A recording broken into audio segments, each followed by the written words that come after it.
Hello everyone, welcome back to our channel UPPSC GS.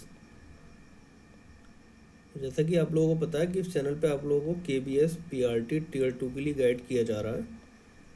और हम लोगों ने अभी इंग्लिश का सेक्शन देखा था। देखिए 23 फरवरी को इसका जो प्रीवियस ईयर का एग्ज़ाम हुआ था वो बहुत इंपॉर्टेंट है हमारे लिए करना।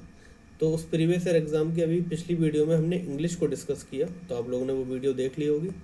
अब इस वाली वीडियो में हम हिंदी को डिस्कस करेंगे कि हिंदी के कैसे कैसे क्वेश्चन आपके सामने पेश किए गए हैं या पूछे गए हैं।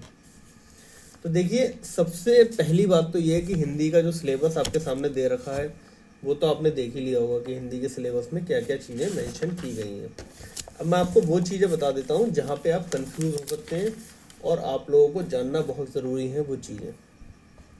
देखिए, सबसे पहली बात तो जो भी आपके कारक चिन्ह है वो आपको याद होने चाहिए। आई थिंक आप सभी को याद भी होंगे, जैसे कि कर्ता ने, कर्म को, करण से, संप्रदान के लिए,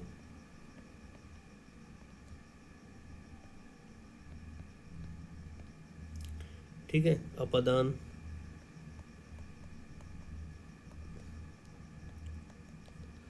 संबंध काकी के रारी रे,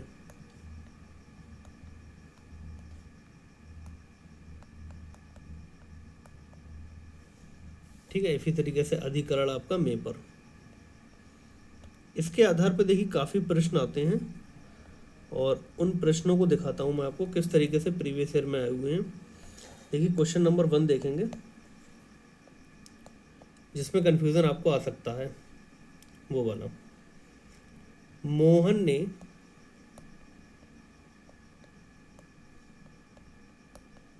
सोहन को गुब्बारे दिए।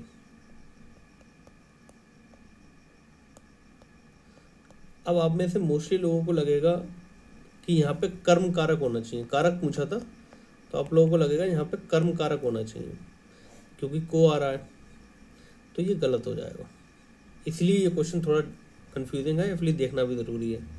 यहाँ पे आपका जो कारक होगा वो होगा आपका संप्रदान कारक, क्योंकि सोहन के लिए दिए, ठीक है। तो ये बात आपको समझनी है, यहाँ पे ये आपका करेक्ट आंसर हो जाएगा।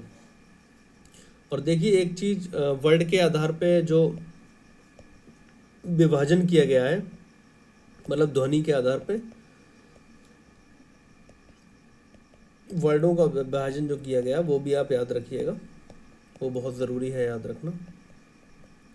जैसे कि मैं आपको दिखा देता हूँ, इसमें जो वर्डों के आधार पे विभाजन किया गया उसमें जैसे कंठव, इनमें कौन कौन से आते हैं, तालव, इसमें कौन कौन से आते हैं, मूर्ध और आपका अनुनासिक। तो ये आपके जो डिवीज़न है ये आपको याद होना चाहिए, ये आप देख लीजिएगा अपने नोट्स में। मैं आपको ये एक गाइड कर रहा हूँ एक हिसाब से कि प्रीवियस ईयर में किस तरीके के क्वेश्चन आए हुए हैं, ताकि आप लोगों को पढ़ने में आसानी हो। देखिए वही पेपर आएगा एग्जैक्टली, आप ज़्यादा ये मत सोचिएगा कि पेपर बहुत ज़्यादा डिफरेंट आ जाएगा, लगभग आपको वैसा ही एज सच पेपर देखने को मिलेगा इस बार भी। देखिए मैं और आपको बता देता हूँ एक चीज़, संज्ञा वर्ड जो है वो एग्जैक्टली आपके सिलेबस में मेंशन है। तो संज्ञा के जितने भी भेद होते हैं वो आपको पता होने चाहिए, संज्ञा की डेफिनेशन पता होनी चाहिए आप लोगों को।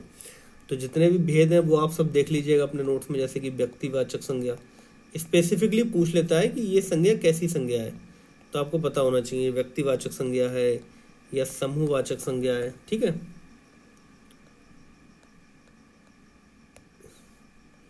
समूहवाचक संज्ञा है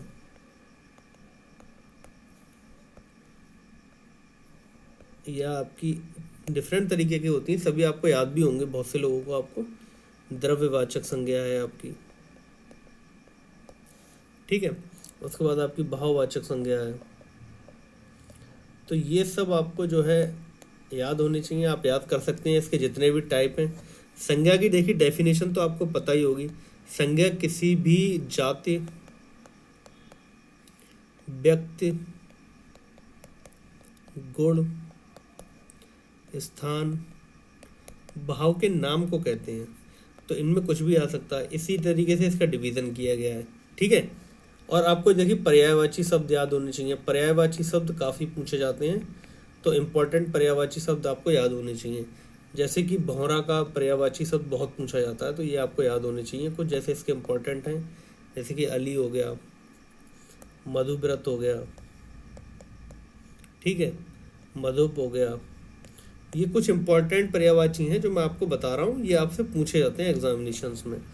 शब्दों का डिवीज़न भी पूछा गया है, जैसे गया शब्द किस किस से मिलकर बना है, तो आपको पता है कि ये इन दोनों शब्दों से मिलकर बना हुआ है। ये भी आपसे संयुक्त अक्षर के नाम पे पूछा जाता है। सर्वनाम के भेद भी आप पढ़ लीजिएगा, सर्वनाम के भेद आपसे पूछे जाते हैं, तो ये आप अच्छे से पढ़ के जाइएगा। सर्वनाम के भेद ये भी आपसे पूछे जाते हैं क्योंकि पिछले एग्ज़ाम में पूछे गए, तो बहुत ज़्यादा चांसेस है कि इस एग्ज़ाम में भी पूछे जाएंगे। और देखिए एनसीईआरटी की जितने भी हिंदी की बुक्स हैं वो आप ज़रूर पढ़ लीजिएगा। मोस्टली 3 to 5 की तो मस्ट हैं, और 5 to 8 कर लें तो और भी बढ़िया हो जाएगा आपके लिए, ठीक है। इसी तरीके से हम देखते हैं जैसे पर्यायवाची शब्द, उदक का पर्यायवाची शब्द आप लोगों को नहीं याद होंगे बहुत से लोगों को, तो मैं बता दूं इसका पर्यायवाची होता है जल। जल, नीर, सलिल, ये तो जल के हो गए, तो उदक जल को कहते हैं। ये मोस्टली लोगों को नहीं पता होता, कंफ्यूजिंग होता है, इसलिए ये एग्जाम में आया हुआ भी है। तत्सम की जो ट्रिक है वो आपको पता होनी चाहिए कि तत्सम तद्भव शब्दों को कैसे छांटा जाता है, तो ये चीज़ भी आप याद रखिएगा। देखिए ये कुछ इंपॉर्टेंट हिंदी के क्वेश्चंस थे जो मैंने आपके साथ डिस्कस किए। सर्वनाम के भेद होगा, इसी तरीके के आपको विशेषण के भेद भी आपको देखने हैं। विशेषण के जितने भी टाइप्स हैं वो आप सब पढ़ के जाइए, ठीक है। और बाकी पर्यायवाची शब्द हो गए, संज्ञा हो गई, संज्ञा के भेद हो गए, और ध्वनि के आधार पे आपका जो उच्चारण है वो आपका हो गया। तो इस तरीके से आपको हिंदी का जो पेपर है, ये पहला पेपर, ये मैंने डिस्कस किया आपके साथ, ये आपको क्लियर होना चाहिए, ठीक है। इसके बाद कल हम जो है नेक्स्ट पेपर डिस्कस करेंगे, और उसमें हिंदी और इंग्लिश के जो भी क्वेश्चन आए हुए हैं उन्हें डिस्कस किया जाएगा कल। Thank you.